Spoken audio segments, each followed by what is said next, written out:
오늘 배우고자 하는 말씀은 나는 시작 안에 있는가? 라는 주제를 가지고 공부할 텐데, 시작 안에 있음을 무엇을 통해서 알아갈 수 있는지, 또 시작 안에 있다는 것이 얼마나 큰 축복인지, 시작 안에서 시작의 바깥으로 나오는 것이 무엇인지, 시작의 바깥에서 나와서 끝을 향해 간다 할 때 끝이 무엇인지, 오늘 말씀을 통해서 잘 배울 때에 각자의 마음과 생각 안에서 주의 도우심이 있기를 원합니다. 주 예수 그리스도 이름으로 기도리옵나이다.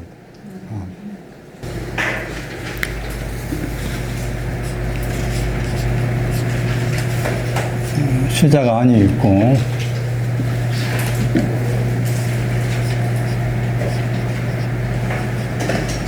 시작에서 떨어져 나온 때가 있어요.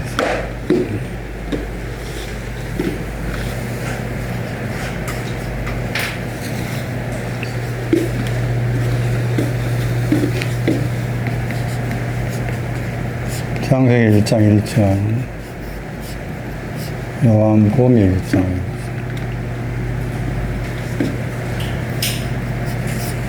계시록 21장,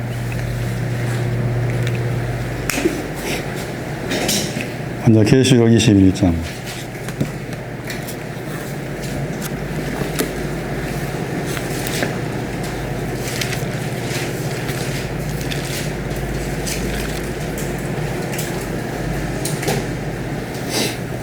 또 내게 말씀하시되 이루었도다.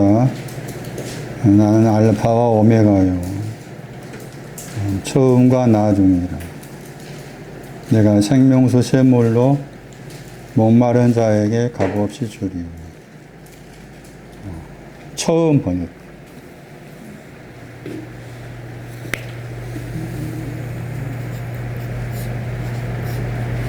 헬라어로 이렇게 읽으면 아르케. 요한복음 1장 1절은 태초라 번역했죠. 창세기 1장 1절에 히브리어의 헬라어가 아르케가 돼요. 시작. 여기 히브리어는 레시트,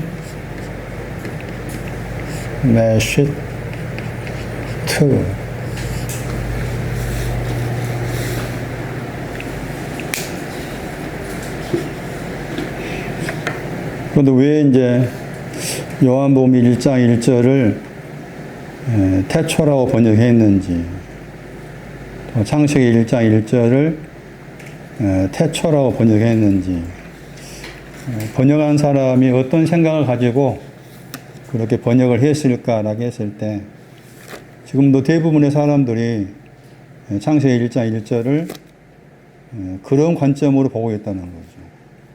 태초라는 관점으로. 그래서 제가 거기 한글 사전에 찾아보니까 태초가 한자어라고요. 태초가 한자어인데 한글 사전에 뜻이 천지가 처음 시작된 때 이렇게 나와 있어요. 태초라는 그 한자어의 단어가 하늘과 땅이 처음 시작된 때. 대부분이 태초를 그렇게 생각한다는 거예요. 근데 그렇게 이해하면 안 된다는 거예요. 제 말은. 창세기 1장 1절을 그렇게 보면 안 된다. 그 말의 의미는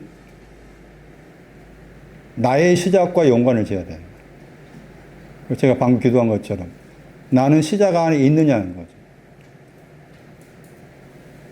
시작 안에 있어야 요한복음 1장 1절에 시작 안에 있는 사람한테 말씀이 계셨다는 거잖아요. 근데 시작 안에 있지 아니하면 말씀과 상관이 없어.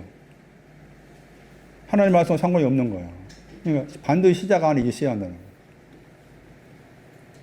그러면 계속해서 시작 안에만 있어야 되느냐 그 말은. 거기 나와야 돼. 그래서 아포가 있는 거지. 많이 들어봤잖아? 이 아포가 이제 번역하면 떨어지다요.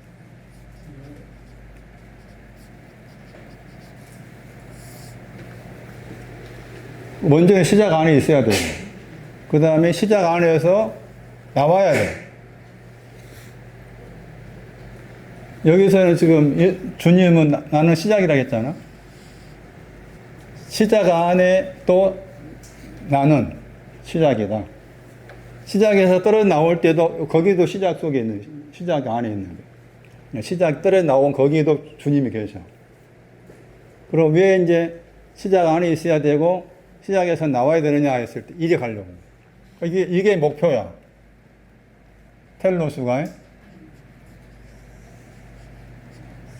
영어로 번역하면 골이잖아요. 골. 결승점. 근데 끝이란 말인데 영어 번역할 때 해보니 엔드 썼잖아. 그 밑에 영어 번역 엔드 썼잖아. 그 엔드라는 번역보다 저는 이 단어를 더 좋아해요. 영어 써서 미안한데 consumation이라는 단어가 있어요. 이 단어도 이제 끝이라는 뜻도 되고 완성의 뜻도 있는데 영어사전 찾아보면 아주 재미가 있어요. 여러분 설명했을 거예요. 신방에 들어감으로써 결혼이 완료되다. 이게 끝이야. 이 단어가 신방에 들어감으로써 결혼이 완료되다. 영어 단어. 그러니까 결국에는 이 시작 안에서 시작에 떨어져 이 모든 것이 나를 신방 안으로 들어가기 위해 나를 신방 안으로 가는 그게 이제 모든 신앙의 끝이라. 끝. 텔로스라. 거기 텔로스에 가려면 신방 안으로 들어가서 완성된, 성취된 그것의 출발점이 여기에 있는 거예요. 시작 안에 있어야 돼요. 아까 여기 말씀처럼 나는 아르케다. 나는 처음이다. 나는 또 텔로스다 했잖아. 그러니까 나는 너를 하민나를 시작 안에 집어넣는 자고 주님은 또 나는 시작 안에 들어간 너를 다시 시작해서 떨어져 나오게 하는 자고 또 마지막까지 텔로스 마지막까지 해당된 그 모든 것들을 내가 하는 거다. 에고. 내가 하는 것. 그러니까 이 말씀을 여기 가가지고 나는 아르케요, 처음이요, 나는 끝이다, 텔로스 이 두 가지 의미만 우리 정확하게 이해를 한다면은 예수 그리스도는 하나님은 또 나에게 이러한 분이시구나. 그렇다면은 나의 시작은 어떤 것이 시작일까 그 말이지. 이제 말씀은 어떤 것이 나라는 존재의 시작일까 해서 이제 어제 창세기 1장 1절 가가지고 지난주 설명드렸던 것에 대한 더 깊이 있게 보충 설명하는 차원에서 하는 말이에요, 지금. 시작 안에, 태초라는 번역보다 시작을 번역하면 나와요. 시작 안에 하나님이 창조했다고 했을 때 창조하다 뜻도 되면서 선택한다 말을 딱 했죠. 창조하다, 선택하다.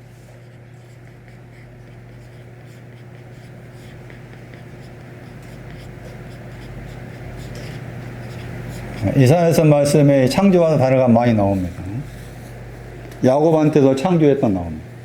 야곱아 너를 창조했다. 그러니까 창세기 1장 1절에서 창조한다 하는 개념을 문자 그대로 하늘과 땅을 창조했다라고 딱 거기에 종집을 찍으면은 지금 여기서 나를 창조하고 계신다 하는 것이 없어진 거지. 그런데 그 창조란 개념을 선택하다고 바꿔 생각한다면은 하나님께서 시작 안에서 선택하셨다. 그럼 시작 안에서 선택하실 그 하나님이 나를 또 시작에서 떨어져 나오게끔 또 선택하실 것이다. 그런 관점으로 이해를 할 수가 있는 거잖아요. 그래서 시작이라고 했을 때 지난번 설명에서 엽기서 말씀 가지고 설명했었는데 그 엽기서 말씀을 또 보충 설명하고 몇 가지를 더 첨가해서 말씀드리면은 시작이라는 저 히브리 단어에 여기 단어에 머리가 들어있어요. 머리라는 단어가 들어있어요. 그러니까 시작 안에 있다 그 말은 머리 안에 있다 그 말은 제가 오늘 설명을 드릴, 시작과 관계에 설명을 드릴 내용들을 여러분이 잘 새겨 들으면은, 아, 나는 이 내용의 시작이구나. 머리라면, 아, 나는 머리에 해당된 시작이었구나를 그렇게 잡아야 되고, 이제 여기에서 그 말씀과 관련해가지고 비천하다 설명할 텐데, 아, 나는 비천한 자이기 때문에 난 시작 안에 있구나. 그렇게. 나는 머리이기 때문에, 내가 머리이기 때문에 나는 시작 안에 있구나. 나는 비천하기 때문에 시작 안에 있구나. 또 한 가지 첨가해서 말씀드린 거 뭔가 하면, 시작이란 그 단어가 죄와 관계돼. 아, 나는 죄가 무엇인지 알고 있으니까 나는 지금 시작 안에 있는 자구나. 그렇게 이 시간은 중요해요. 물론 마가복음 말씀에서는 시작이 또 복음과 관계해서 말씀했지만, 미가서 말씀은 아직 조금 이따 볼 텐데, 그 미가서 말씀에서 시작이라 했을 때 죄와 관계의 시작을 말해요. 우리가 흔히 선악과를 따먹었다고 했을 때 왜 선악과를 따먹은 죄를 범하게 만들었는가라고 그런 식으로 생각하잖아. 그건 사실 선악과를 따먹은 것에 대해서 그것을 죄라고 말하고 있지 않잖아. 그 말 나오나? 제가 봤을 때 안 나오던데. 선악과 따먹으면 죽는다는 말을 했잖아. 그러니까 선악과는 죽음과 관계에서 설명한 부분이고, 죄를 말할 때는 이 태초와 관계야 돼. 시작과 관계. 그러니까 선악과를 따먹어서 죄 범했다가 아니야. 이미 시작에서부터 죄가 그게 나온다니까. 창세기 1장 시작에서부터. 그런 관점에서 머리라고 했을 때, 이 머리라는 히브리 단어에는 이게 뇌슈트라고 했잖아. 여기에 이제 그 머리란 히브리 단어가 들어있어요. 그러니까 시작은 히브리 사전 찾아보면 머리가 나와. 그 머리가 이제 히브리로 로시야. 그 로시가 여기에 들어있다. 그 머리라고 했을 때, 이 머리란 단어가 요즘 커피숍 가면은 뭐 주잖아. 아메리칸가 뭐 사면은 뭐 텀블러인가 뭔가 해가지고 흔들어야 되잖아. 쉐이크가 들어있어. 흔들리다. 흔들리는 것이 시작이에요. 흔들리다가. 그러면 흔들린다고 했을 때, 그 쉐이크라고 했을 때 흔들리다고 했을 때, 흔들 내용이 여러 가지 있을 거 아니에요? 그 가운데 이제 흔들리다는 그 영한사전에서 예시를 든 거 가운데, 내가 무엇인가 해야 되겠다고 결심을 했는데 그 결심이 흔들려? 이것도 머리야. 또 신앙이 흔들려? 그것도 머리지. 어떤 환경적으로 아무 문제가 없이 막 돈도 잘 벌리고 하면은 그거 아무 문제가 없어. 그럼 갑자기 어려운 당하게 되면은 내 속에서 하나님에 대해서 또 알고 있는 말씀에 지식에 대해서 흔들리잖아? 흔들리는 거야. 그것이 머리야. 왜 나는 유독스럽게 어떤 좋지 않은 일이 생기면 이렇게 생각에서나 마음에서 막 흔들리고 막 그러지? 물론 체질을 따져보니까 소음인이고 태양인이고 그러니까 체질적으로 그럴 거다? 물론 체질적으로 그럴 수도 있겠지만은 너는 나의 머리다는 거죠. 흔들릴 때마다. 너는 나의 시작이라는 말. 흔들림. 그러니까 흔들리는 일이 생길 때 어떻게 해야 돼? 아, 나는 시작 안에 있구나. 그래 되는 거예요. 네?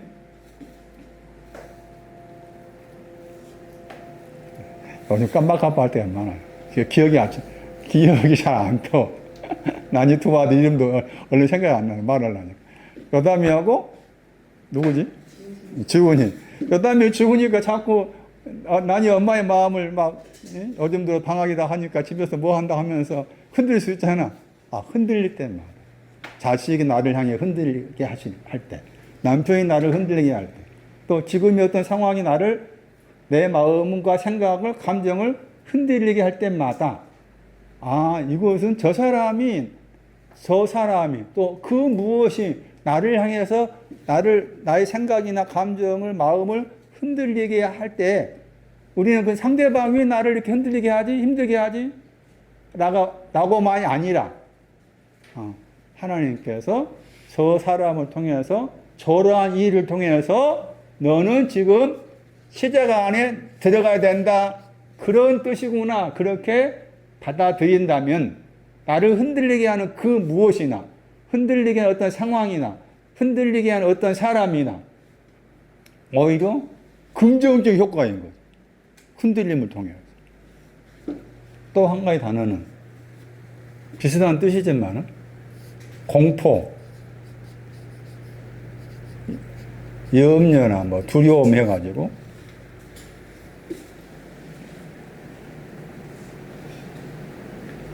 몹시 걱정하다. 그 뜻이 또 있어요. 영어 단어에. 쉐이크는 영어 단어가 아닌 다른 단어입니다. 몹시 걱정하다. 걱정할 일이 많아. 몹시 걱정하다. 마음이 쫄이다. 걱정하니까 마음이 쫄이겠잖아. 졸이다. 이렇게 쓰는 겁니다. 염려하다.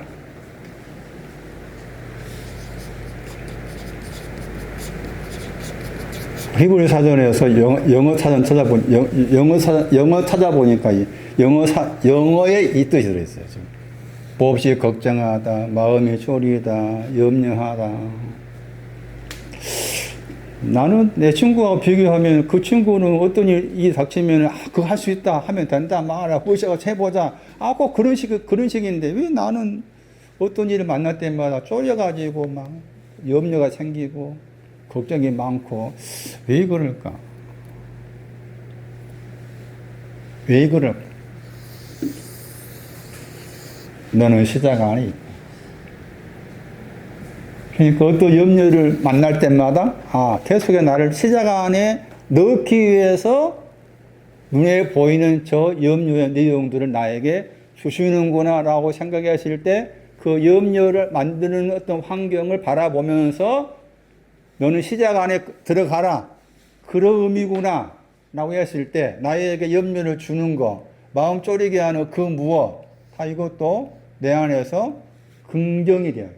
긍정. 머리, 신앙이 흔들리는 것도 마찬가지요. 감정이나 마음이 흔들리는 거, 마음이 쫄이는 거, 걱정하는 거, 염려하는 거, 이것이 머리라는 단어의 뜻이고 태초라는 저 단어 속에 단어가 머리라는 단어와 관련돼서 그러니까 시작은 흔들리는 그것이 내가 지금 시작 안에 들어가게 하기 위한 것이구나. 염려, 걱정이 생겨날 때마다 어떤 일을 만나면 염려, 걱정을 안 해서 못 있겠냐. 그는 불구하고 염려, 걱정이 어떤 일을 통해서 나에게 찾아올 때마다 나의 생각은 시작 안에 들어가라 하는 하나님의 사인이구나. 그렇게 이해하는 거 중요하다. 첫 번째. 두 번째는 욥기서 말씀에 시작이 미천하다 했잖아요. 시작이 미천하다. 그래가지고 그 미천하다 하는 단어가 욥기서 14장 11절. 욥기 14장 11절 보세요.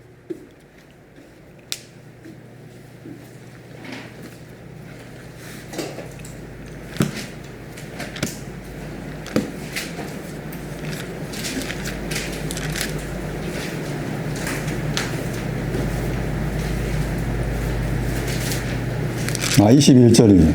21절. 11절나 21절. 욥기서 14장 21절. 그게 동사입니다.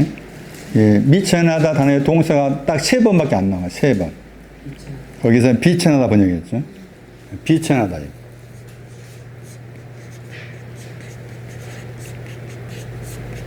이게 시작 안에 들어가기 위한 내 자신이 시작 안에 있는가라고 했을 때 나는 머리를 아느냐? 나는 비천함을 아느냐? 비천함을 안다. 번역은 이제 비천하다 번역한 거예요.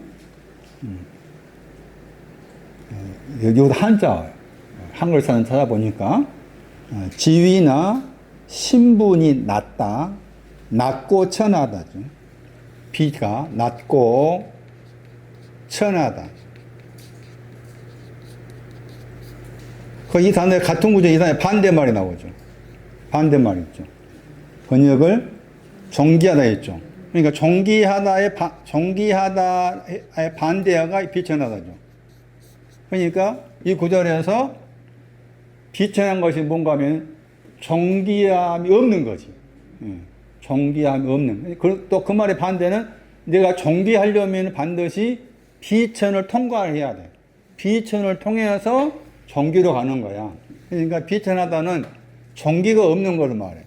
정기하다 했는데 정기가 없어. 문맥을 통해 살펴보면은 거기에 앞에 19절 말씀에 사람이 나오죠. 에노시 많이 들어보셨죠? 구더기 같은 사람 25장 6절에서 구더기 같은 사람의 아들들이 나오죠. 21절에 아들들이 구더기의 아들들이라.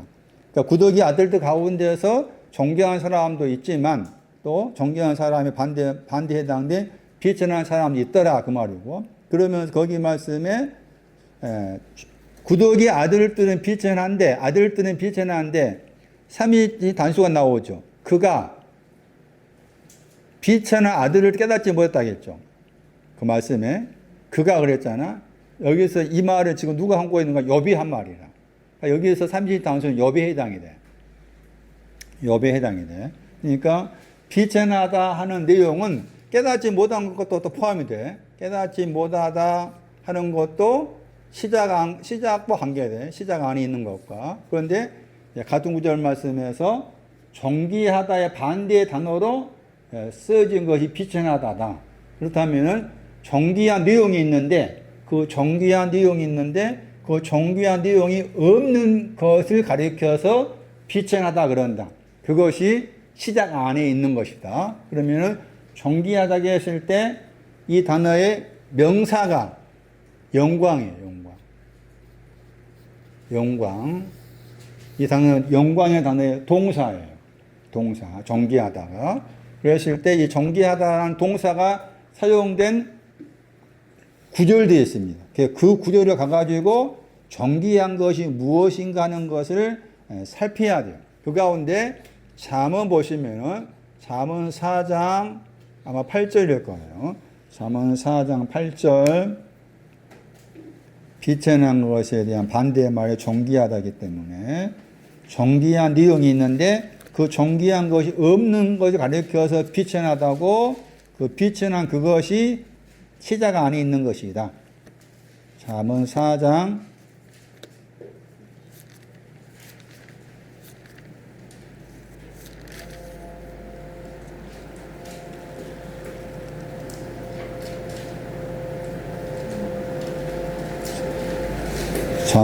9절, 8절? 맞아요? 네, 8절이. 거기에 영화롭게 하다 단어죠. 영화롭게 하다 단어, 정비하다요. 같은 단어입니다. 근데 거기 말씀 보시면은, 너는 그를 높이라 그랬죠. 그런데 영어 번역에서, 여자로 사용됐잖아.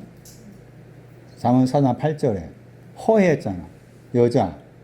또 거기, 그가 너를 높이 들리라 했을 때 휘했잖아.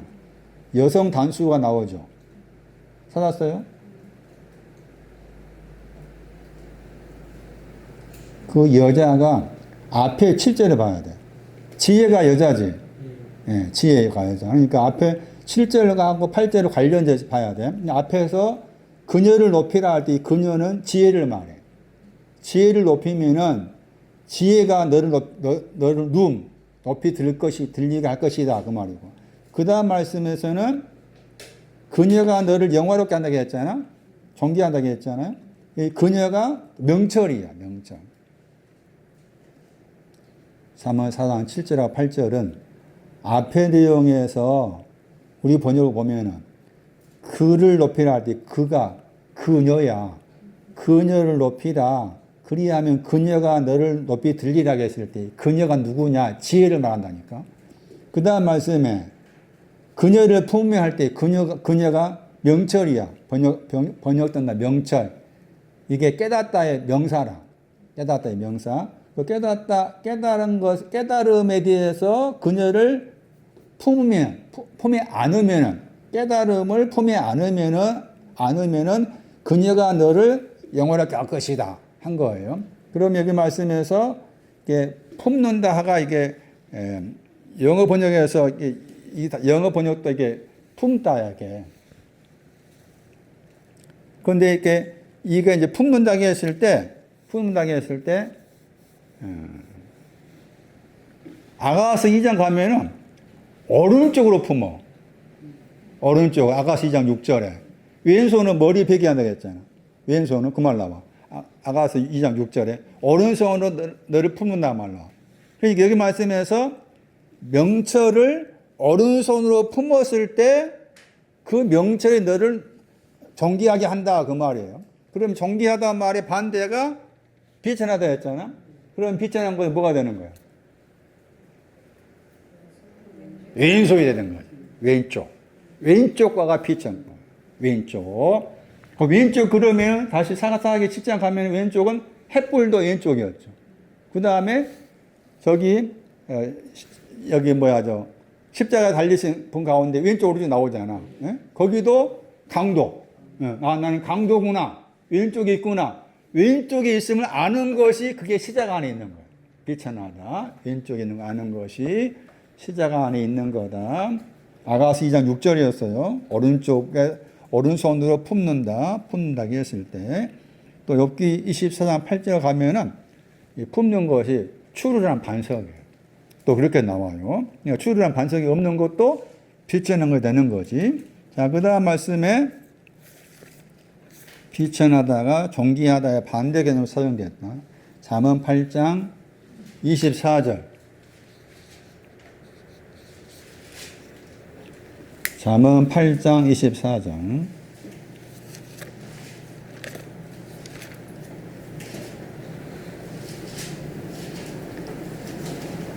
크다 번역했죠. 잠언 8장 24절에 크다 번역했죠.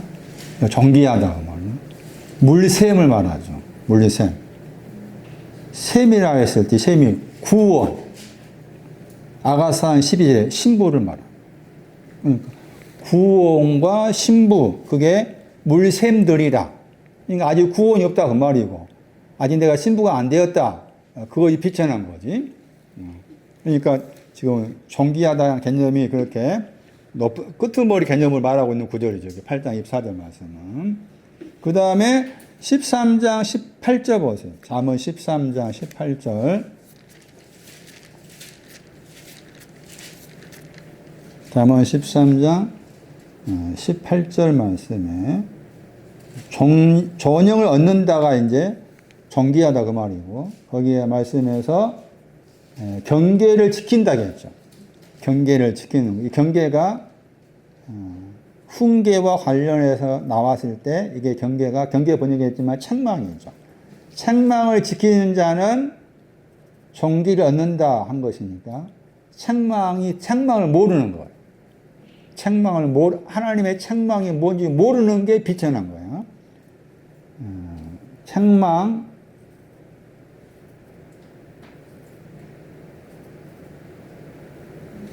책망이 뭘까? 동사가 이사야 1장 18절 변론하자 약한 동사가 주홍 같은 죄, 진옥 같은 죄에 대해서 서로 네가 나를 책망해라. 나도 너를 책망할게. 그 내용이에요. 그 다음에 잠언 15장 31절 32절 보시면 책망에 대한 말씀을 또 설명하고 나와요. 잠언 15장 31절 책망이 얼마나 중요한 거 보세요. 잠언 15장 31절에 경계가 책망이에요. 경계가 책망인데 그 책망을 뭐로 말하는 거예요? 생명이라겠죠. 하나님의 책망은 나를 하나님의 생명을 얻게 하기 위한 거예요. 그래서 생명의 경계 이렇게 나와 있고 근데 같은 단어가 이제 32절 말씀 견책 번역했죠. 견책을 달게 받는다 듣는다.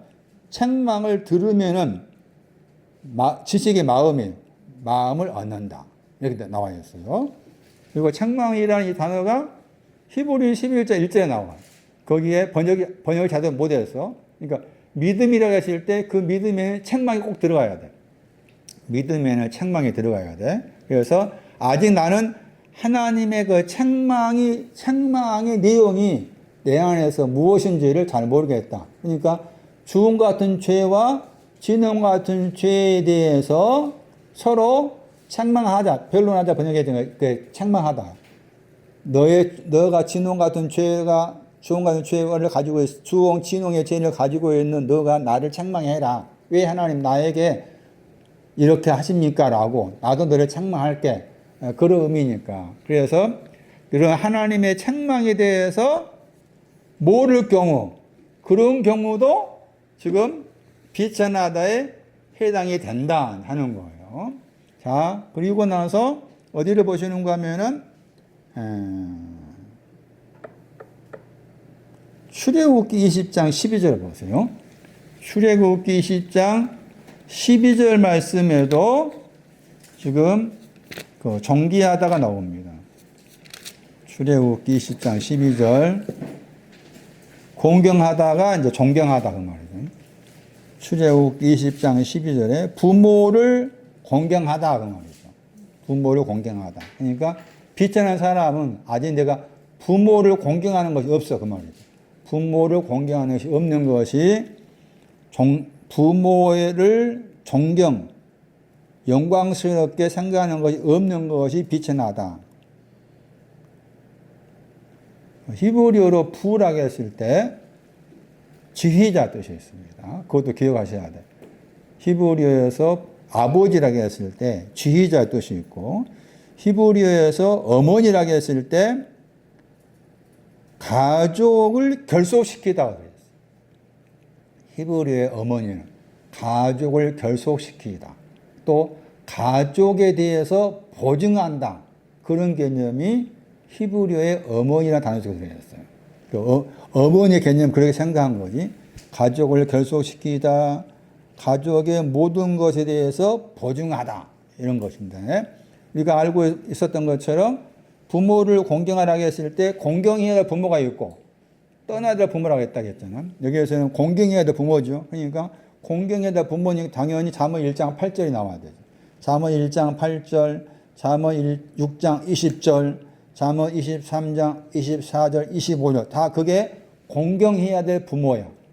그 버려야 될 부모는 떠나가야 될 부모는 에스겔 16장 3절이고 또 욥기서 17장 14절은 떠나 보내야 될 부모고 공경해야 될 부모는 방금 말씀드린 잠언 1장 8절이 중요하죠. 물론 뒤에 말씀도 필요하지만 보시면은 잠언 1장 8절에 내 영혼의 부모가 누구냐? 창세기 2장 말씀에서는 아담한테 부모를 떠나라고 했는데 아담 속에 있는 떠나야 될 부모를 말한 거다. 겉으로 부모가 아니었다. 잠언 1장 8절에서 공경해야 될 부모가 나오는데 아버지는 훈계입니다.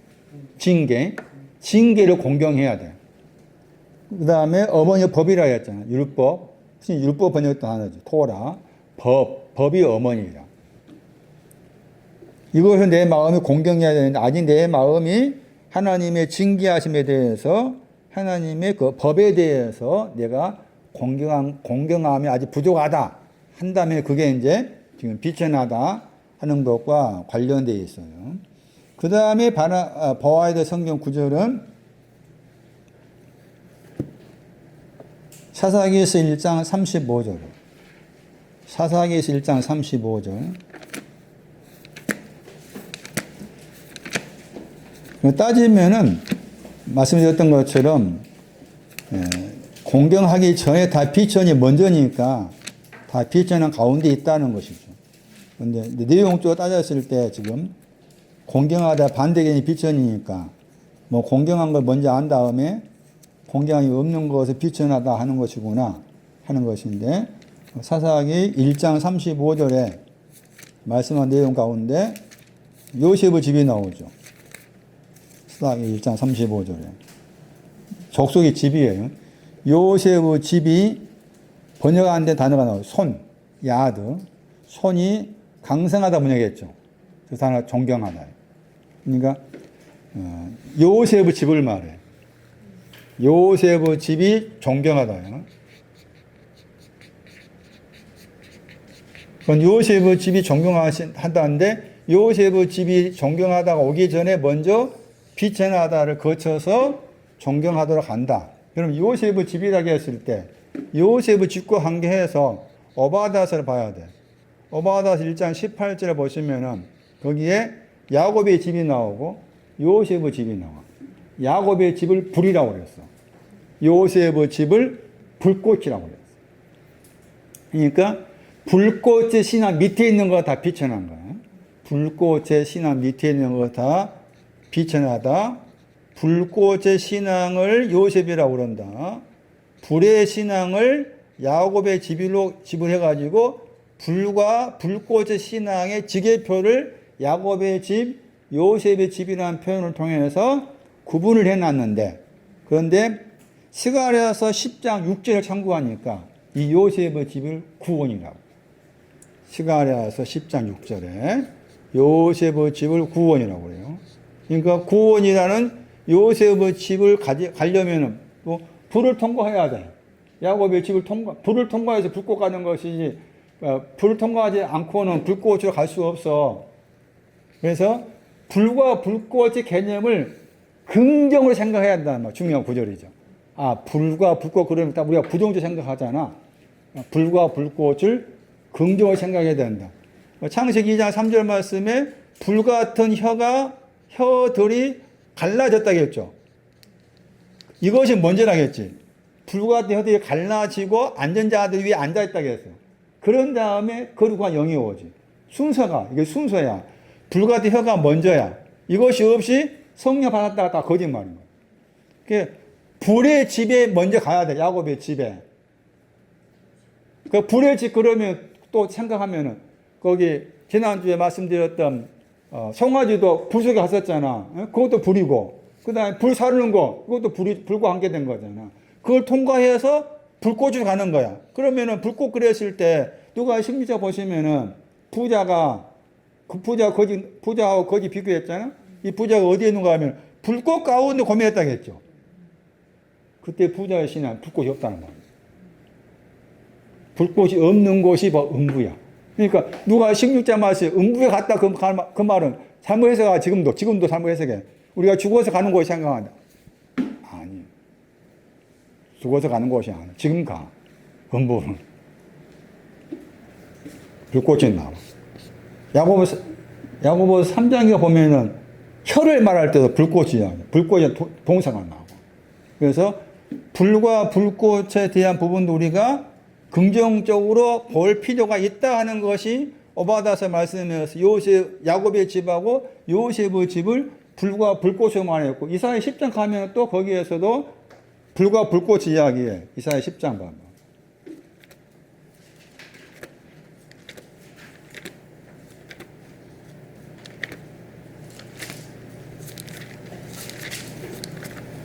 이런 구절은 꼭 기억하실 필요가 있습니다. 불과 불꽃에는 지계표가 있다는 것이고, 불과 불꽃의 개념이 긍정적 개념이다.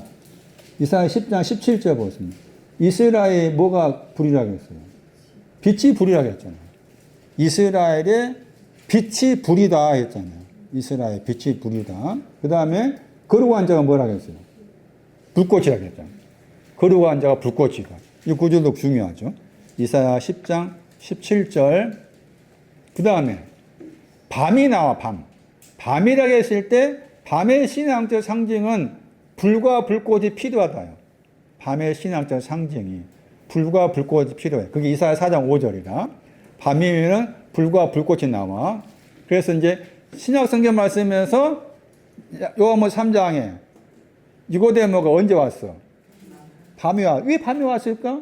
나는 불과 불꽃이 필요합니다.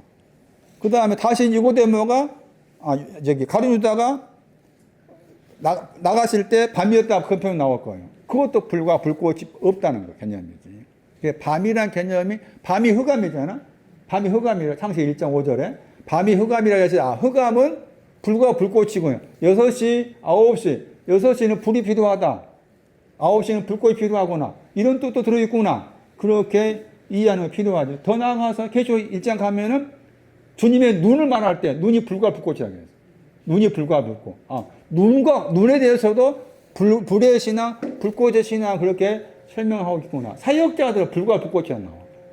시편 말씀, 히브리 1장 말씀에. 그러니까 불과 불꽃의 개념을 그렇게 부정적인 개념으로만 몰아쳐 생각할 것이 아니라 긍정적 개념이 좀 더 많다라고 생각할 필요가 있겠다는 것이고, 비천한 것은 아직 내가 불꽃의 신앙을 가지고 있지 않은 불과 관계된 것들 다 그게 비천한 것이니까 비천하다 안다는 게 지금 시작 안에 있는 거다. 그래서 이제 이런 비천한 사람을 향해서 주님이 하시는 일이 있는데 이게 스가랴서 말씀이 나와. 비천하다 단어가 동사가 3번 나온다고 했잖아. 근데 스가랴서 말씀이 나와. 두 번째가 스가랴서. 스가랴서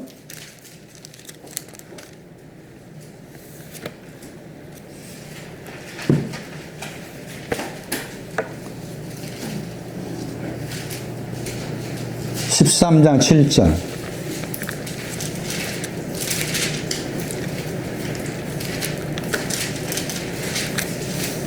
하나님께서 비천한 사람을 어떻게 대하시는가 보세요. 스가랴서 13장 7절에 작은 자들이 비천한 자, 작은 자들, 비천한 자들 위해 내 손을 내가 드린다 나와 있죠. 스가랴서 13장 7절에 작은 자들이 비천한 자다. 비천하다, 비천함을 가진 사람 위에 내가 만군의 여호와죠. 만군의 여호와가 내 손이라고 했잖아. 손은 방향이잖아. 드린다가 이게 방향을 바꾸다야. 그러니까 비천한 자들 위에 주님의 손이 여호와 만군의 여호와 하나님의 방향이 손이고, 그다음에 여기 슈브라 두리우다 단어가 턴이야, 턴. 방향을 바꾼다잖아. 그 말이 의미는 무슨 말인가 하면은 이 손이라는 단어하고 방향을 바꾸다는 두 단어가 이사 1장 25절에 나와. 그럼 이사 1장 25절 또 가보면은 거기에서 주님의 손이 방향을 바꾸었을 때 무슨 일을 하시는가 하면은 하신 일이 나와. 찢기, 혼자함을 다 없애주셔. 그런 말이 나와. 그러니까 비천한 자들 속에 있는 것들이 속에 찢기도 있고 혼잡한 것도 있을 거 아니에요? 그 찢기와 혼잡한 걸 다 없애줄게 하는 약속이야. 없애줄게. 그러니까 이제 여기에서는 비천하다 했죠. 여기에서 말씀에 정기함이 없는 것이었잖아. 그러니까 스가랴 13장에서는 비천한 사람 내버려 두지 않고 비천함을 아는 너에게 네 속에 있는 찢기라든지 혼잡한 것들을 내가 다 깨끗이 정리해 줄게 하는 일종의 약속이라. 약속. 그런 다음에 이 비천한 사람을 정기한 자로 만들어 바꿔버려. 그게 에레미야 30장에 나와. 같이 이렇게 연결될 생각해야 돼. 욥기에서 말씀하고 스가랴서 말씀하고 그 다음에 에레미야서 말씀에 에레미야 30장 19절. 내가 그들을 영화롭게 할 것이니까 비천하지 않는다 했잖아. 나오죠. 내가 그들을 영화롭게 하리니 비천하지 아니하리라. 똑같이 나오잖아요.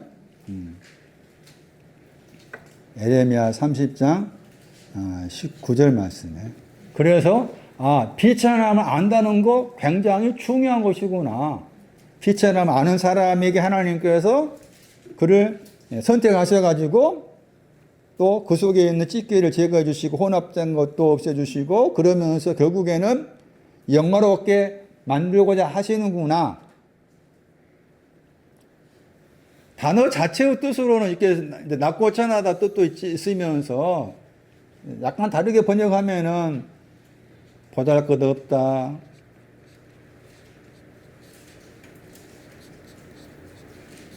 이런 뜻도 있어요. 비천하다가 무시당하다.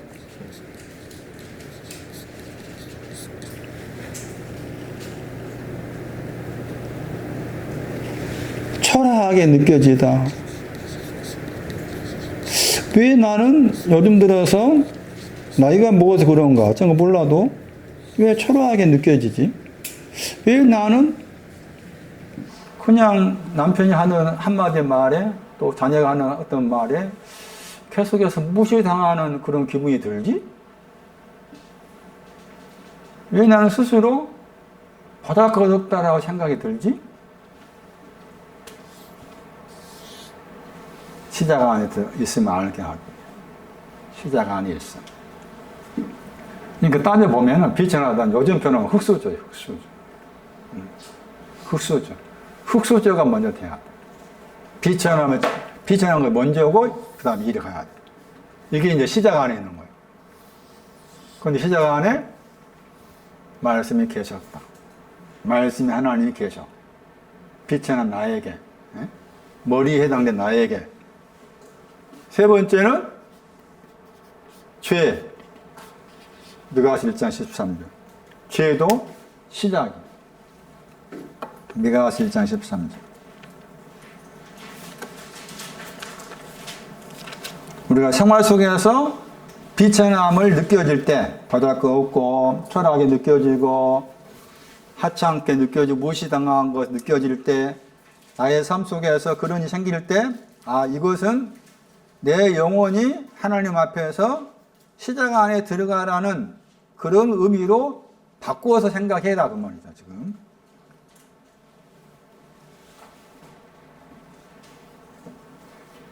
미가서 1장 13절이죠. 미가서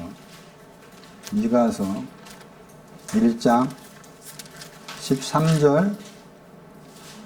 죄의 근본 번역했죠. 근본이 이제 태초 시작이라면. 시작이란 창세기 1장 1절에 시작이란 그 단어에 죄가 등장한다. 그러니까 죄를 아는 것이 시작 안에 있는 거죠. 죄를 아는 게 시작 안에 있다. 그래서 사실은 죄를 아는 게 어려워. 죄를 아는 게.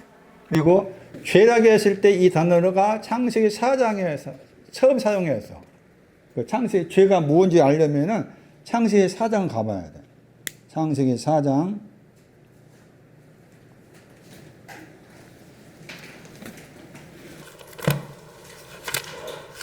성경에 말하는 죄는 신약에도 그러하지만은 우리가 알고 있는 죄와 전혀 다르다. 우리는 그냥 마구잡이로 죄를 생각하지만 성경은 그렇게 말하고 있지 않다. 7절. 창세기 4장 7절이에요. 이 단어가 이제 목표에 도달하지 못하다 하는 그 히브리 단어이면서 또 헬라어 단어와 관계된 단어죠. 죄가 나오죠. 단수로 나와 있죠. 누구한테 한 말입니까? 가인한테 한 말이죠. 그러니까 죄란 용어를 쓰는 것은 가인한테 썼어. 가인한테.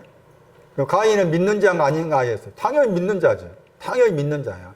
믿는 자가 지금 죄를 범했다는 것인데 그 죄와 관계에 설명을 보이 나오죠. 선을 행하지 않았다겠죠. 선을 행하지 않는 게 죄야. 선을 행하지 않는 게. 그럼 선을 행하지 않는 게 죄인데 선을 행하면은 앞에 말씀에 번역으로 낯을 든다고 했잖아. 선을 행하는 것은 낯을 드는 거야. 그런데 아벨은 지금 선을 행한 거야. 아벨이 드린 양의 기름과 양의 첫 새끼와 기름 딱 줄여 말하면 이게 선을 행한 내용이라. 양의 새끼와 기름은 줄여 말하면 선을 행하는 것이죠. 그러니까 선을 행하는 아벨은 낯을 드는 신앙이다. 선을 행하는 거. 야타브, 선을 행하다. 그런데 가인은 선을 행하지 않았다고 했죠. 선을 행하지 않는 것이 죄라. 선을 행하지 않는 게 야타브,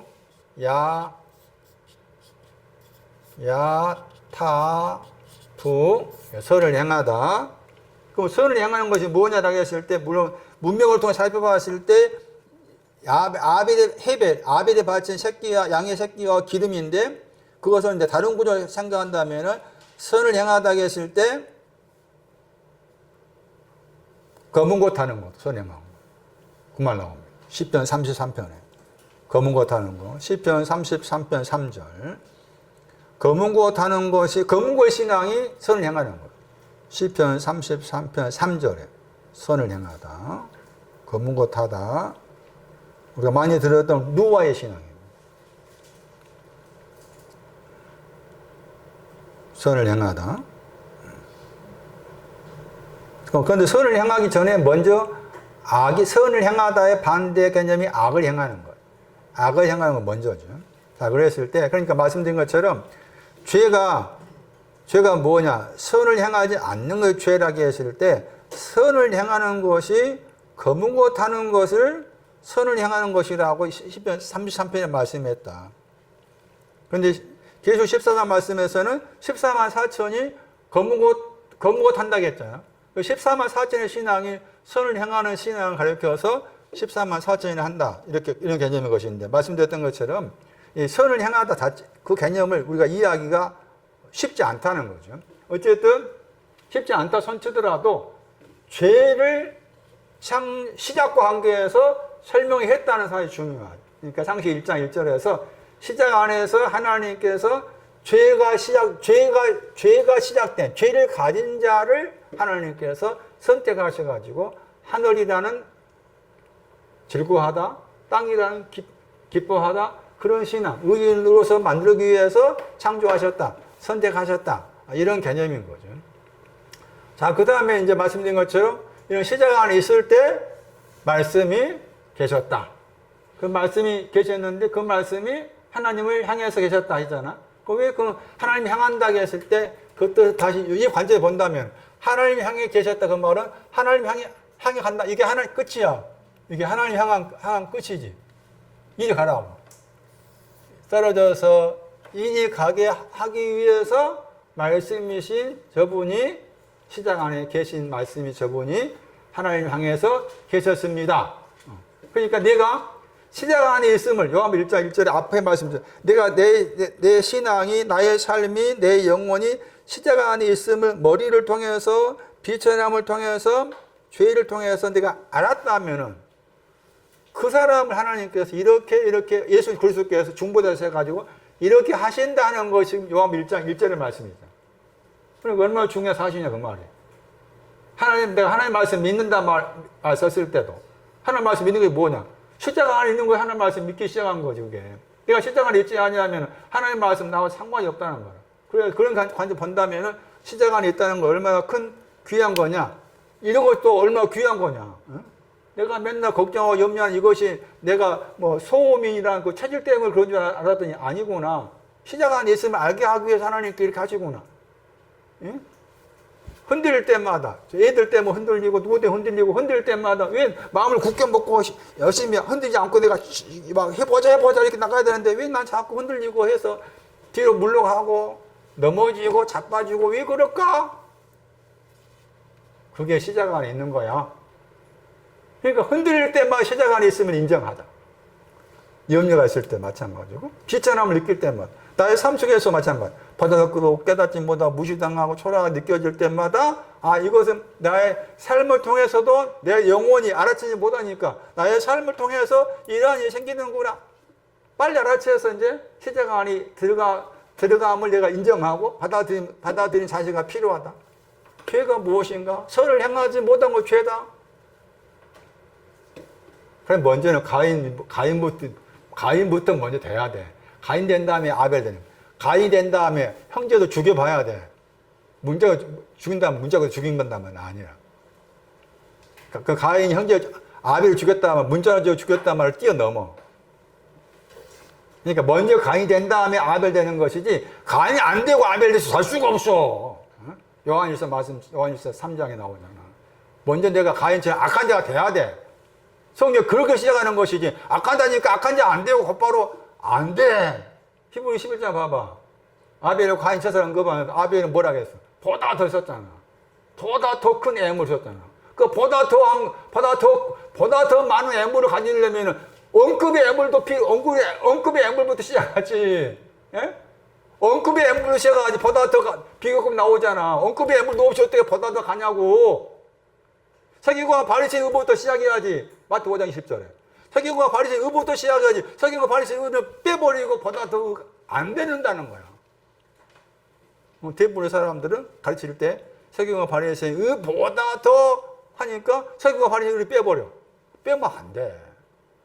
서기관의 의가 뭔지, 바리새인 의가 뭔지 빼면 안 돼. 먼저 그것부터 가져야지. 말씀 자꾸 그렇게 말씀하시는 거야. 그건 여기 안에 있으면 이제 이리 가야 돼. 이것을 첫 열매라고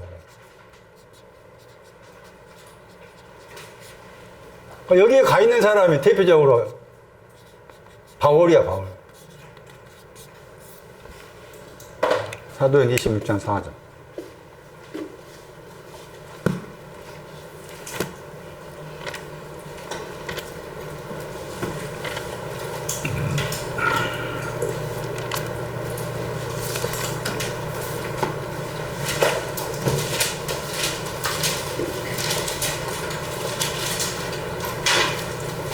우리 번역은 내가 처음부터 번역했잖아요.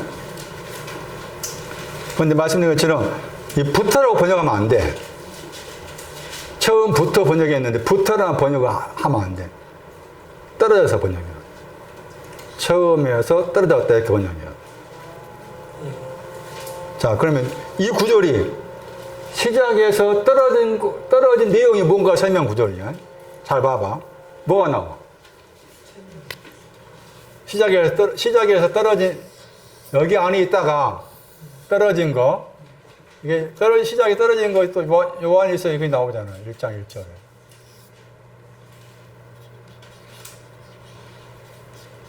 요한복음 8장은 살펴다 보면 시작에서 떨어지는 사람을 누가 죽이는가? 마귀가 죽여. 왜 마귀가 시작에 떨어진 사람을 죽일까? 이게 가지 못하게 하는 거예요. 응? 그러니까 시작 안에 떨어진 신앙이 뭔가 찾아봐. 뭐가 나와?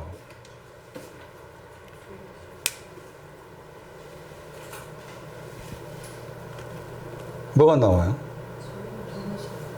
젊었을 때 신앙이 떨어진 신앙이에요. 첫 열매 신앙이에요. 젊었을 때. 그러니까 우리가 마태 19장의 그 부자 청년, 그 신앙도 시작에 떨어진 신앙이에요. 부자 청년이 시작에 떨어진. 그 다음 또 생활한 상태. 두 랩도 다 시작에 떨어진 거야. 생활한 상태 두 랩돈이야.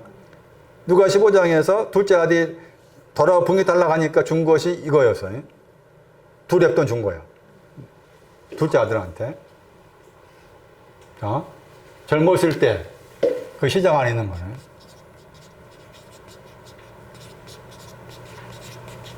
생활. 다 이게 지금 시작 안에 있는 거고. 시작 안에 있다는 게 첫 열매라고 했잖아요. 이 아포하고 더하기 아르케 합성어를 줄여가지고 아파르케가 나와.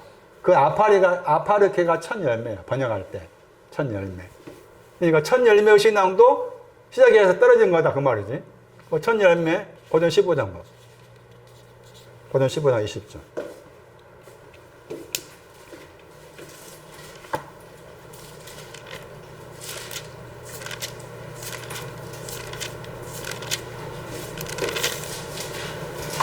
그리스도께서 우리 번역은 죽은 자 가운데에서 다시 살았다 하겠죠. 그 첫 열매라고 나오죠. 첫 열매.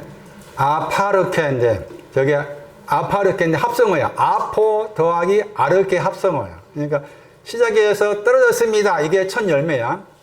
시작에서 떨어졌습니다. 근데 시작에서 떨어졌다고 했을 때, 시작에서 떨어진 것이 여기 말씀에서 그리스도가 나와요.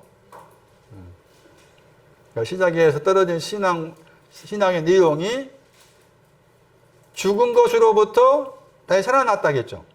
그러니까 우리가 오리식도를 읽으면은, 오리식도를 생각한다면은 죽었는데 다시 살아났다 하니까 이제 부활했다 생각하잖아. 전혀 그런 말이야. 다시 살았다가 에게이로잖아요. 에게이로가 히브리어로 이게 쿰이야, 쿰. 일어나라 할 때 그렇게 일어나라는 쿰을 달리다굼 할 때 그 쿰인데 이게 쿰을 이제 번역할 때 에게이로는 그 헬러로 번역해. 근데 에게이로한 단어가 잠들어 있는데 깨우는 거야. 잠들어 있는데. 그러니까 다시 살다 그 말이 우리가 알고 다시 살다가 아니고 깨운다 그 말이야. 그 뭘 깨우는가 봐봐. 뭘 깨워? 뭘 깨운단 말이지? 죽어 있는데 그 말이야. 죽어 있는데 죽은 것을 모르고 있는 거야. 그 말이야. 죽어 있는데 죽은 것을 모르고 있으니까 그 모르는 것을 깨워내는 거야. 너 죽었다는 거야. 네? 죽어 있는데 죽어 있는 것을 몰라. 그러니까 너 죽었다라고 깨우쳐 주는 거야. 그 뜻이야. 죽었다고 깨우쳐 주는 거 누가 하신다고? 그리스도께서. 그러니까 나는 아르케다 처음이다 계실 때도 예수 그리스도께서. 그 다음에 아포 떨어지는 것도 예수 그리스도께서. 마지막도 예수 그리스도께서. 이렇게 하신다 그 말이잖아. 죽어 있는 것을 죽어 있는데 죽어 있는 것을 모르고 있는 것을 깨우치다. 아, 너 죽었어야. 너 죽었어야. 너 죽었어. 그 깨우치는 그 내용이 여기에 들어요. 여기 이 안에. 그러면은 죽어 있다 했을 때 죽었다 했을 때 뭐가 죽었단 말이냐 그 말이지. 죽었다는 내용이 뭐냐? 예? 그래서 에베소 2장 1절 가면은 허물과 죄로 죽었다 했죠. 허물과 죄로 내가 십자가 안에 있는 사람이지만 허물과 죄로 죽어 있어. 지금도 현재 진영이야 거기에. 지금도 죽어 있어.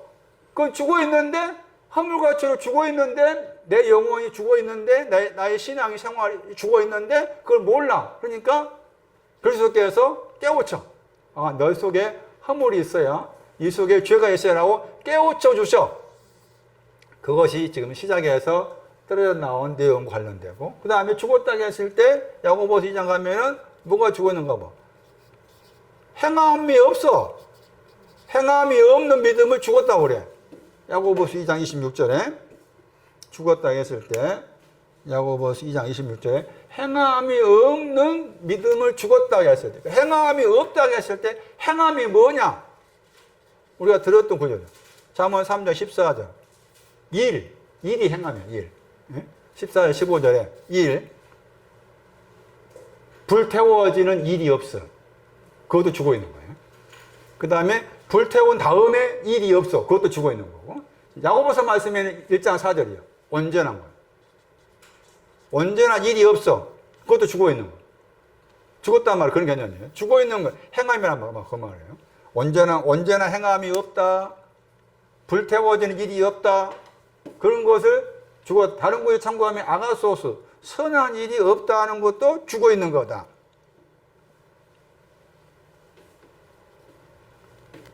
우리가 알고 죽었다가 아니다. 로마 4장. 이것도 죽어 있는 거예요. 동사, 명사가 나와. 로마 4장 19절에. 죽어 있는 걸 깨우치다.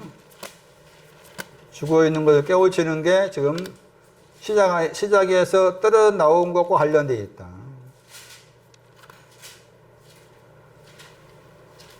사장 19절.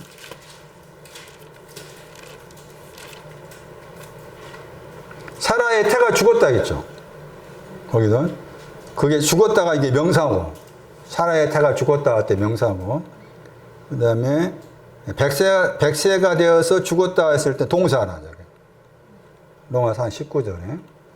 백세와 관계에서 죽었다가 나오고, 태와 관계에 죽었다 나오죠. 사라의 태가 죽었다. 이것도 문자로 그렇게 생각하잖아. 사라의 태가 죽었으니까 자식 못 낳았지. 그렇게 생각하면 그건 성경 잘못하는 거죠. 타락했을 때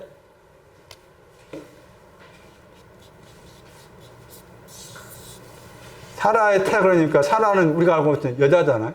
그럼 남자는 태가 있을까 없을까? 정권사 남자한테 태가 있나? 우리가 봤을 때 없잖아요. 요셉한테 태가 있어.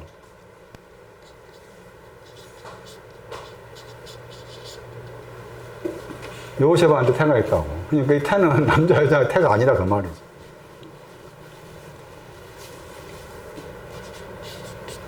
창세기 49장 25장. 요셉의 태가 축복이다. 사라의 태는 여자 남자의 태가 아니라 그 말이야. 에?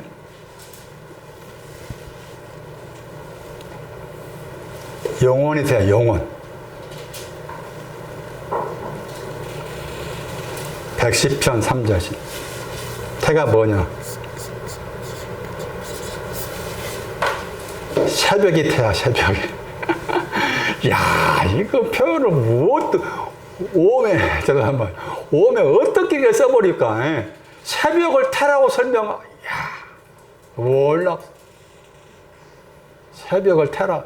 그 단어가 명사인데 새벽, 번역 안 됐어. 새벽의 태. 응? 새벽의 신앙을 태로 말해. 새벽의 신앙이 태인데 그 태가 죽어버렸다. 새벽의 신앙으로 안 되는 거지. 그런 말은. 호세아서 9장 14절. 태가 있는데 유산된 것도 태. 그것도 죽어 있는 거야. 시편 51편 3절. 이 태가 자비와 관계돼. 자비. 허물을, 거기 번역을 자비라 번역했을 건가. 궁유리가 번역한 건가. 허물과 관계 나와 있어. 그러니까 지금 여기 로마 4장 19절 말씀에 태라고 했을 때 여자의 태를 마시는 먹지 않다. 응? 제수가 말씀드렸던 것처럼 110편 3절에서 새벽을 태라 같다. 새벽이라는 태를 가지고 있는데 그 새벽이라는 태를 가지고 있는 그 자체는 죽어 있는 거는 새벽이 필요하지만 죽어서 왜? 아가씨 6장 말씀 어디 가야 돼? 달같이 아름다우면 가야지. 또 어디 가야 돼? 해같이 맑으면 가야지. 또 어디 가야 돼? 빛을 보는 군대. 그리 가야 되지. 나 이제 새벽에 태 가지고 있으니까 됐어. 그거 죽어 있는 거라. 그걸 깨우쳐. 너 죽었다라. 그것이 여기에 나오고 시작이 떨어지는 거. 그럼 다시 돌아가지고 백세가 되어 죽었다 했잖아. 이것도 사라의 태가 문자의 말씀이 아닌 상절제 말씀을 해석한다면 백세도 상절제 말씀 되겠지? 물론 문자 그대로 뜻은 당연히 있는 걸 받아들였겠지만 백세의 개념이 뛰어넘어야 돼. 문자의 개념을. 백세가 되어서 죽었다. 왜 백세가 되면 죽었다고 했을까? 뭐가 죽었다고 했어요? 뭐가 죽은 거라? 자신의 몸이잖아? 또 이것도 그냥 우리가 생각한 거야. 자신의 몸이니까 우리가 하고 이 몸뚱아리, 아브라함이 몸뚱아리가 지금 나이가 100살인데 아브라함 몸뚱아리가 좀 죽어있다. 그러니까 자식을 낳을 수 있는 생산 능력이 없다. 그렇게 생각이 쉽잖아? 전혀 그런 말이 아니에요. 몸이 뭐예요? 몸이 뭔지 알려면 최소한 마태복음 4장 22절, 25절 생각해요. 몸이 뭔지 알려면. 응? 마태 4장 22절, 25절. 고전 3장 16절 말씀인데 성전. 그런 구절들은 그 몸이 무언가를 설명하는 구절. 우리가 알 몸이 아니라 그 말이에요. 제 말은. 그런 거 참고하면은.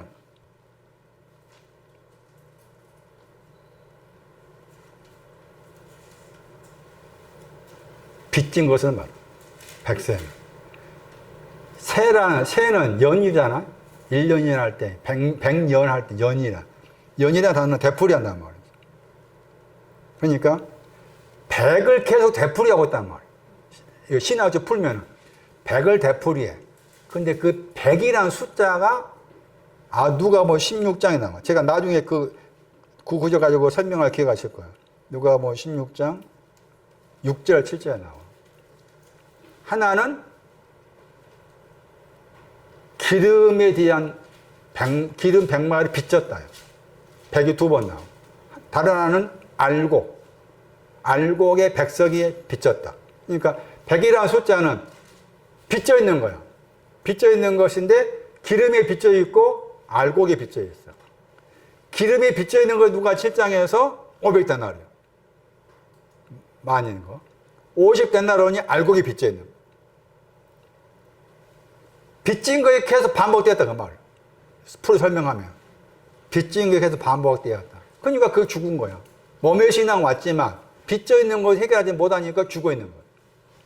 죽었다 개념을 그런 관점에서 볼 필요가 있다. 시작에 안에 있다가 시작에서 떨어져 나오다. 요한복음 8장 44절.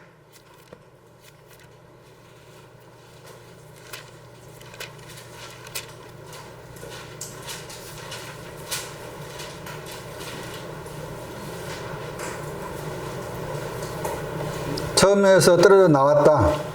살인한 자다. 마귀는 처음에서 떨어져 나온 거기에 있다. 살인하다가 이제 처음에서 떨어져 나온 사람이 마지막으로 끝으로 가려 하는데 그 사람을 죽였다 했죠. 그러니까 죽였다는 것이 문자가 죽였단 말이 아니고 이게 상징적이에요. 죽인 것이 고린도후서 3장 6절. 거기 의문 번역했잖아. 의문, 문자. 그 문자가 방금 소개한 누가복음 16장에 나온 단어입니다. 증서, 빚진 것 말이야. 빚진 걸 죽였단 말이야. 빚진 것으로. 그런 개념이에요. 요한 8장 44절 말씀에.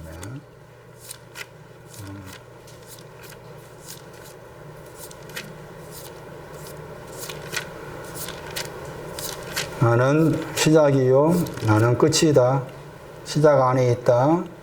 시작에서 떨어져 나온다. 끝이다.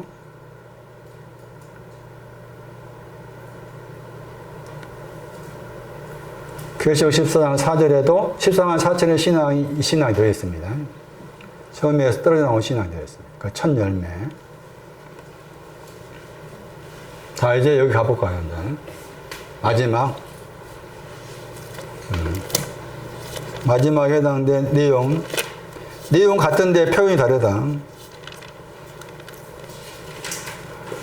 마태 10장 22절 구원.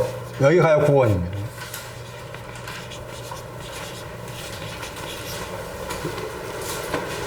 구원 저기 가야 돼. 시작 안에 있다가 시작에 나와가지고 그렇게 해야 구원이 되는 거예요.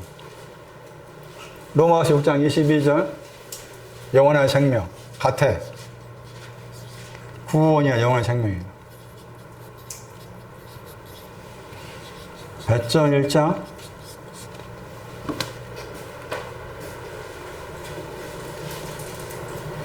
베전 1장 9절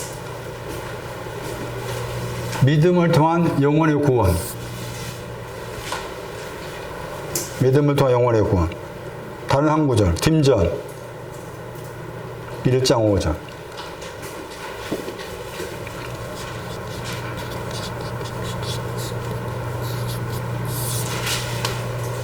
깨끗한 마음, 선한 양심, 거짓이 없는 믿음. 거짓이 없는 믿음이 끝이다. 자, 다시 돌아와가지고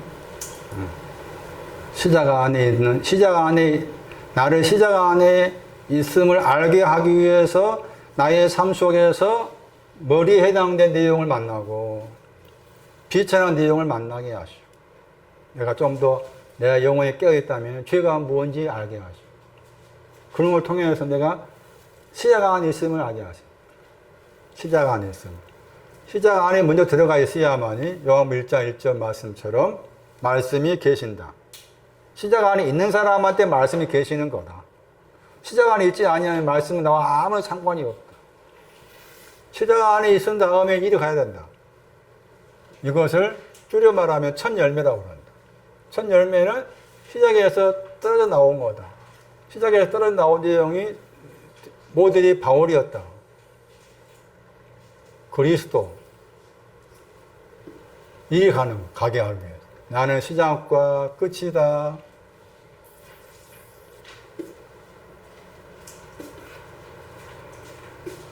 창세기 1장 1절, 요한복음 1장 1절, 요한일서 1장 1절, 그리고 계시록 21장 6절 이런 구절을 통해서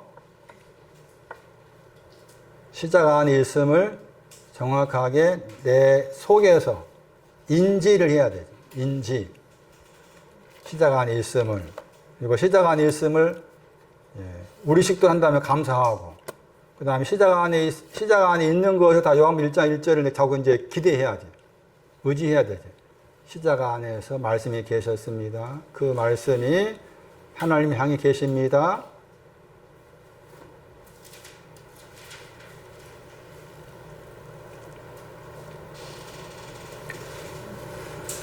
이사야 34장 보고 마칠게요. 혼돈과 공허에 대한 설명. 우리가 여러 번 했지만은 아직도 우리가 혼돈 공허에 대해서 감히 내 마음에서 감을 잘 못 잡을 수 있어요. 내용이 어려우니까. 근데 창세기 1장 2절에 혼돈과 공허, 그 땅이 혼돈과 공허하다고 했을 때, 여기 이사야 34장 12절에, 11절에 그 혼돈과 공허라는 단어가 단어가 그대로 나와 있는 중요한 구절이에요. 이사야 34장 11절에. 그런데 이사야 34장 11절 말씀에 혼란이 혼돈이고 공허했잖아. 그러면 거기에서 이제 공허와 관련 단어가 나오고 혼돈과 관련 단어가 나오잖아. 창세기 1장 2절에 없었잖아요. 창세기 1장 2절에. 혼돈하고 공허하다만 나와 있지. 혼돈을 설명한 단어가 없고 공허가 설명한 단어가 없었는데 이사야 34장 11절은 그것이 있는 거야. 그러면서 지금 거기 누구한테 한 말이라고 했는가 하면은 번역할 때 에돔이라고 했잖아. 이사야 34장 11절에. 에돔한테 그랬죠.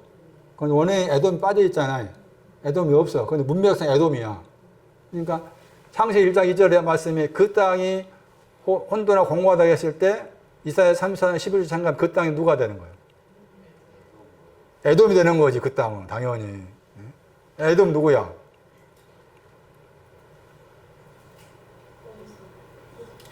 에돔 누구라? 북다야, 북다.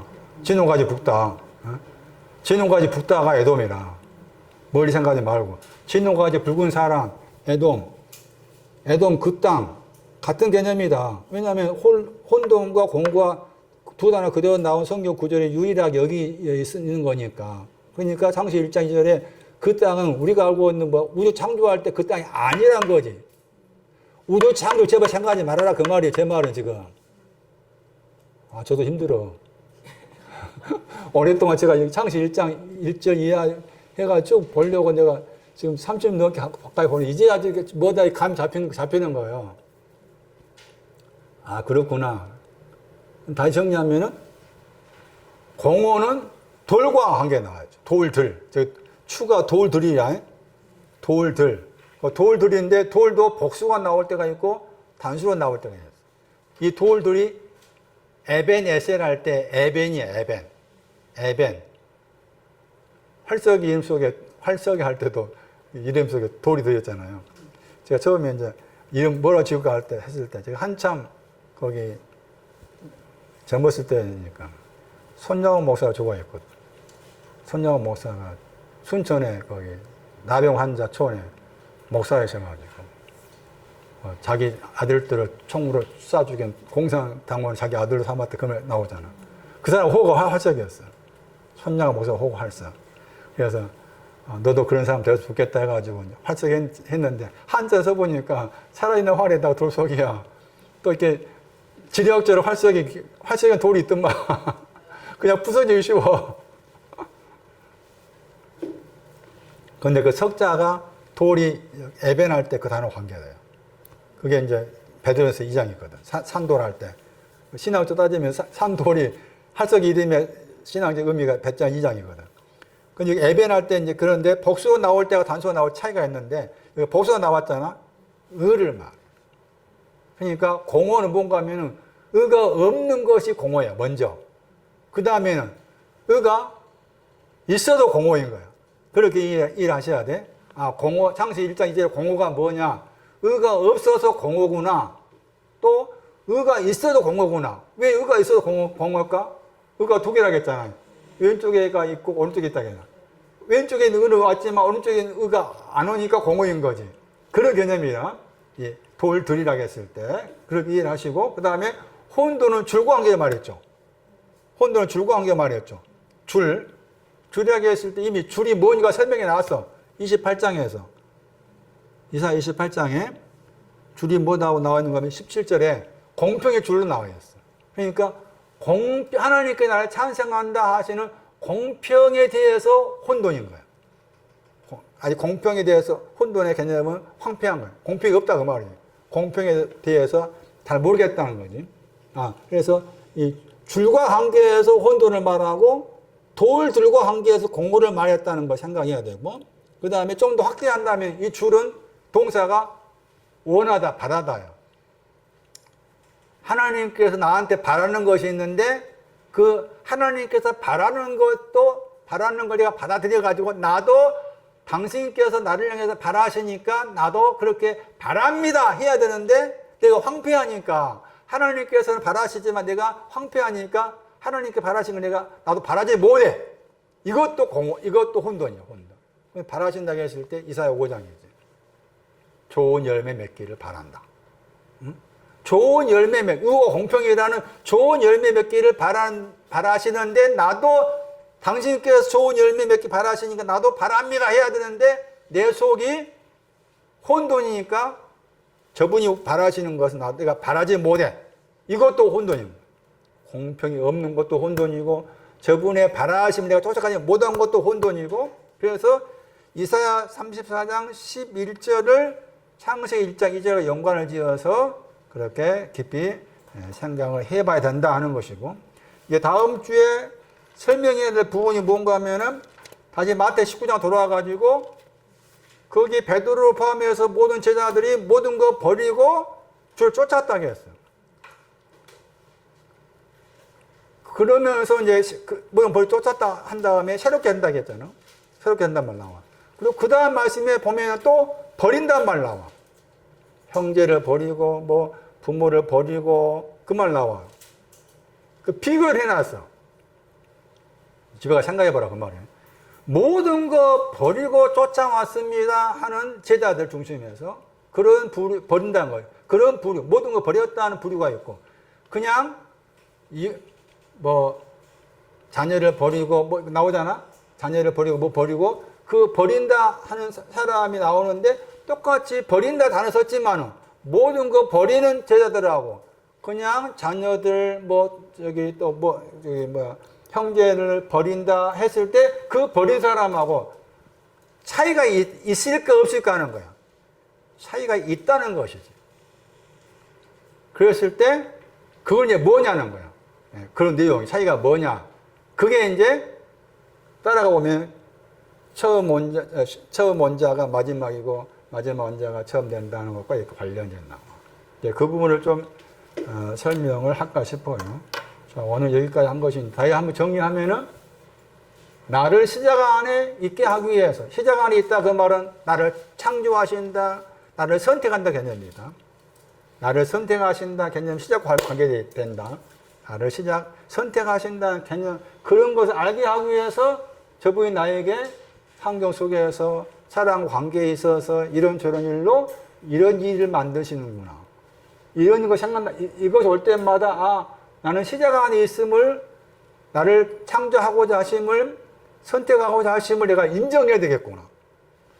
이런 일이 있을 때 비천한 일이 있을 때 죄를 알기 시작할 때 시작 안에 있어야만이 말씀이 계신다. 시작 안에 있는 사람한테 말씀이 계신다. 시작 안에 머물지 말고 이제 시작에서 떨어져라. 이리 가라. 이 모든 것을 나는 시작이요. 나는 끝이다. 얼마나 놀라운 일. 여기까지 하겠습니다. 나는 알파요 오메가요 나는 처음과 끝이다 라고 당당히 말씀하신 그 말씀의 배경이 무엇인지 그러한 내용들이 무엇인지를 내 영혼이 나의 마음이 잘 따라가서 살필 수 있게 하시고 시작 안에 있는가 하는 그 물음표에 내 마음이 대답할 때까지 계속해서 나를 향해서 질문할 수 있는 각자가 되게 하옵소서. 시작 안에 있음을 알 때에 말씀이 하나님께서 이미 나와 같이 계셨구나를 알아갈 수 있는 우리의 마음이 되게 하옵소서. 주께 귀한 거 드렸습니다. 주 예수 그리스도 이름으로 기도리옵나이다. 아멘.